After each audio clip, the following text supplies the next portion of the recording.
চট্টগ্রাম শিক্ষা বোর্ডে চলতি বছরের এসএসসি ও সমমান পরীক্ষায় পাশের হার দাঁড়িয়েছে 52.57%।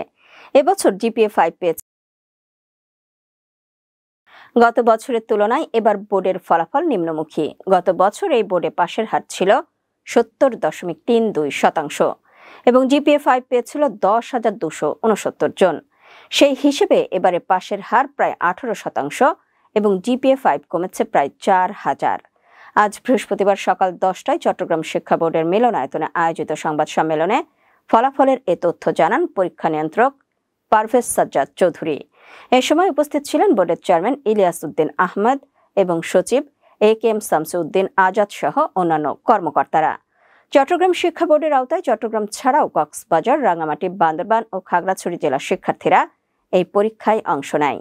সব মিলিয়ে এবছর মোট পরীক্ষার্থী ছিল 1,02,970 জন।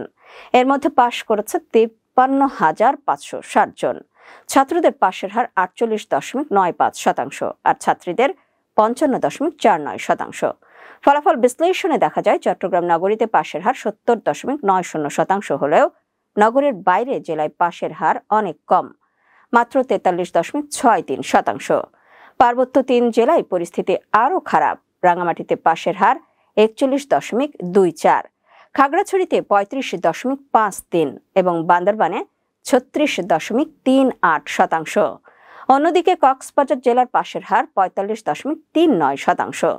বিভাগ ভিত্তিক ফলাফলেও বড় পার্থক্য দেখা গেছে। বিজ্ঞান বিভাগে পাশের হার সবচেয়ে বেশি, 78.75%। এরপর রয়েছে ব্যবসায় শিক্ষা বিভাগ, যেখানে পাশের হার 55.30%। মানবিক বিভাগে পাশের হার সবচেয়ে কম, মাত্র 37.08%। চট্টগ্রাম বোর্ডের ফলাফল বিশ্লেষণ থেকে স্পষ্ট, নগর এলাকার তুলনায় গ্রামীণ ও পার্বত্য অঞ্চলের শিক্ষার্থীরা অনেক পিছিয়ে রয়েছে। ফলে এইসব অঞ্চলে শিক্ষা ব্যবস্থায় আরও মনোযোগ ও উন্নয়ন প্রয়োজন বলে মনে করছেন সংশ্লিষ্টরা।